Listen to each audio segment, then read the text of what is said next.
السلام علیکم ورحمۃ اللہ وبرکاتہ۔ کل ہم نے سورۃ فاتحہ کے نام سمجھ لیے تھے۔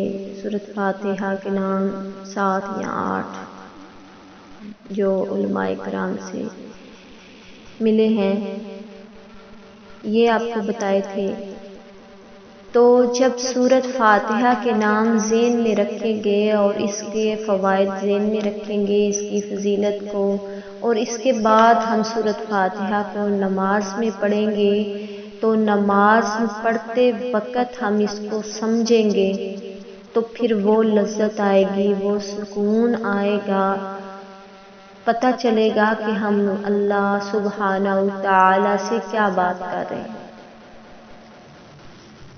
تو کہتے ہیں رکھتے ہیں بھول جاتی ہیں، نماز میں کیا ہوتا ہے، بھول چوک ہو گئی ہے، مانتی ہوں بشر انسانی کے تحت بھول چوک ہو جاتی ہے، لیکن جس نماز کو سمجھ کے پڑھا جائے اور جس میں توجہ ساری اللہ سبحانہ وتعالی سے رکھی جائے، جس کی طرف کہ ہم اللہ سے کیا بات کر رہے ہیں، کیا مانگ رہے ہیں، تو پھر بھول چوک نہیں ہوتی۔ گھر سے بندہ ارادہ کر کے جائے کہ میں نے فلاں کے گھر یہ مانگنے جا رہا، تو وہاں جا کے بھول سکتا ہے بندہ کہ میں تو یہ مانگنے آیا تھا، میں نے مانگا ہی نہیں ہے، واپس آ جائے۔ تو جب آپ کا یہ ارادہ ہوگا کہ اللہ رب العزت سے ہم نے ہدایت مانگنی ہے، شفاعت لینی ہے، یہ صورت پڑھنی ہے، تو آپ پھر کیوں بھول جائیں گے؟ تو ایسا ارادہ بنائیں، ایسا وضو کریں خشوع خضوع کے ساتھ نماز کے لیے، اور ایسا اس کو سمجھیں، انشاءاللہ اس سے شفا بھی ملے گی، ہدایت بھی ملے گی، برکت بھی ملے گی، رحمت بھی ملے گی۔ آج ہم شروع کریں گے سورۃ فاتحہ کی شروع سے۔ اعوذ باللہ من الشیطان الرجیم، بسم اللہ الرحمن الرحیم۔ الحمد للہ رب العالمین۔ الحمد تمام تعریفیں، الف لام جو ہے نا یہ بہت خاص کے لیے آتا ہے، لام تعریف اس کو کہتے ہیں، خاص کرنے کے لیے۔ ایک ہوتا ہے نا تعریف، ایک ہوتا ہے تمام تعریفیں، تمام تعریفیں للہ اللہ ہی کے لیے، ہر قسم کی تعریف، ہر قسم کی تعریف کیسے؟ اللہ کی ذاتی لحاظ سے ہو، صفاتی لحاظ سے ہو، اسماء و صفات کے لحاظ سے ہو، دنیاوی لحاظ سے ہو، اخروی لحاظ سے ہو، کس طرح ہر قسم کی تعریف کس کے لیے؟ اس تعریفوں کو ابھی گننے لگ جائیں تو یہ وقت بہت کم ہے، اس لیے مختصر کیا، ہر قسم کی تعریف، کس کس چیز کی تعریف کریں اور تعریفیں چھوڑے، یہ اگر ایک اپنے ہاتھ کو دیکھ لیں توجہ کے ساتھ تو یہ پورے دیکھیں کس ترتیب سے بنائے ہوئے۔ ہم تو یہی اللہ تعالیٰ کا احسان نہیں کر سکتے، اس ہاتھ کی تعریف ہی نہیں کر سکتے، یہ تو کسی اور کے بس کی بات نہیں، باقی باتیں تو ساری بہت تک۔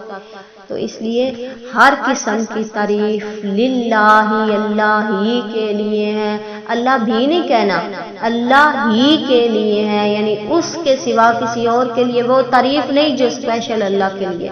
لام لفظ کے لیے، لام کس کے لیے آئے گا؟ کے لیے۔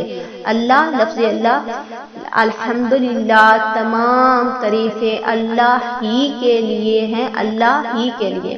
اب جب ہم پڑھتے ہیں نا الحمد، ہم یہاں پہ ہا پڑھتے ہیں، لیکن جب اگر ہم اس کو ہا پڑھیں گے آنکھوں والا تو ترجمہ غلط ہو جاتا ہے، اس لیے لہذا کیا کوشش کرنی چاہیے، ہا کو ہائی پڑھنی چاہیے۔ الحمدللہ تمام تعریفیں للہ اللہ ہی کے لیے ہیں، رب العالمین جو رب ہے۔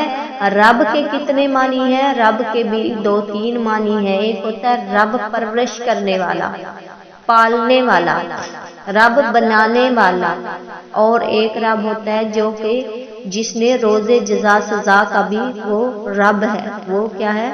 رب ہے، مالک ہے۔ رب العالمین، رب کیا ہے؟ پرورش کرنے والا۔ یہاں پہ کون سا آئے گی؟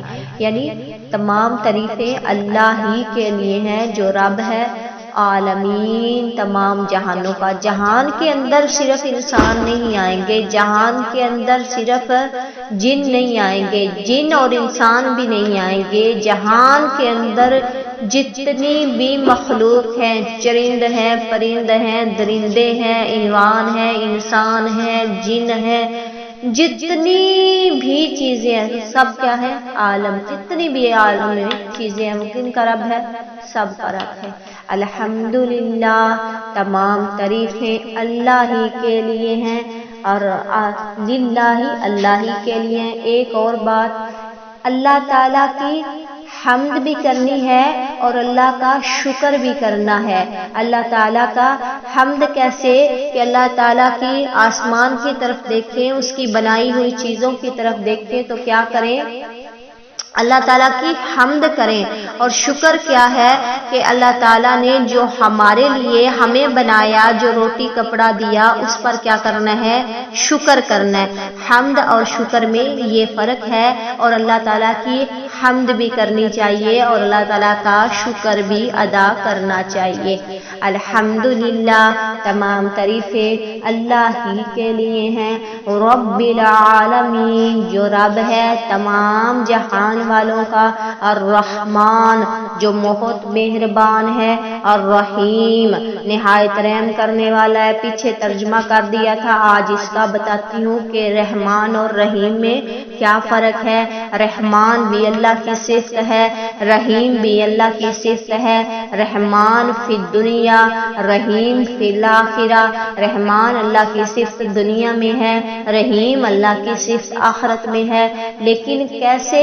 دیکھیں، رحمان اللہ تعالیٰ دنیا میں سب کے لیے ہے، مسلمانوں کے لیے ہے، کافروں کے لیے ہے، یہودیوں کے لیے ہے، عیسائیوں کے لیے ہے، انگریزوں کے لیے ہے، ہندوؤں کے لیے ہے، غرض کے مجوسیوں کے لیے ہے، جتنے بھی فرقے بنے ہوئے اللہ سب کے لیے رحمان ہے۔ اگر اللہ رحمان نہ ہوتا، اللہ کافروں کو ایک گھونٹ پانی بھی نہ دیتا۔ اس لیے اللہ کا کوئی کلمہ پڑھے نہ پڑھے، اللہ کی کوئی تعریفیں کرے نہ کرے، اللہ کے ساتھ کوئی اس کی عبادات کرے نہ کرے، اللہ رحمان ہے، سب کے لیے ہے۔ اللہ نے کبھی یہ نہیں دیکھا کہ فلاں بندہ میری حمد بیان کر رہا ہے، فلاں بندہ میرا شکر ادا کر رہا ہے تو اس کی کیا کرنا ہے؟ اس کو اللہ تعالیٰ نے رزق روٹی دینا ہے، اللہ سب کو دے رہا ہے، بلکہ وہ جو اللہ کا شکر ادا نہیں کرتے، جو اللہ کی عبادات نہیں کرتے، جو رب سبحانہ کو ایک نہیں مانتے، ان کے پاس آسائشیں زیادہ ہے، ان کے پاس رزق روٹی ہم سے زیادہ ہے، سہولیات زیادہ ہیں، یہ کہ انہیں دنیا چاہیے نا۔ اور اللہ تعالیٰ رحیم کس ہے؟ کس کے لیے ہوگا؟ قیامت والے دن آخرت میں صرف مومنوں کے لیے ہوگا۔ ٹھیک ہے، یہ بات سمجھ لینی ہے کہ رحمان اللہ تعالیٰ کی صفت ہے، دنیا میں ہے، رحمان اللہ تعالیٰ دنیا میں ہے، سب کو دے رہا ہے، جو اللہ کو جانتا ہے، جو اللہ کو پہچانتا ہے اس کو بھی دے رہا ہے، جو نہیں جانتا، یہ اللہ تعالیٰ کی رحمانیت ہونے کی وجہ سے آج وہ روٹی روزی کھا رہے ہیں۔ اگر اللہ رحمان نہ ہوتا تو کچھ بھی نہ انہیں ملتا۔ تو اللہ تعالیٰ رحیم ہے، کدھر؟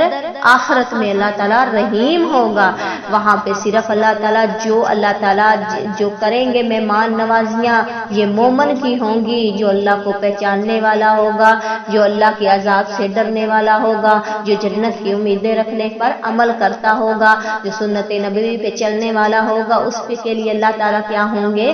اس کے لیے اللہ تعالیٰ رحیم ہوں گے، رحیم ہوں گے، آخرت میں ہوں گے۔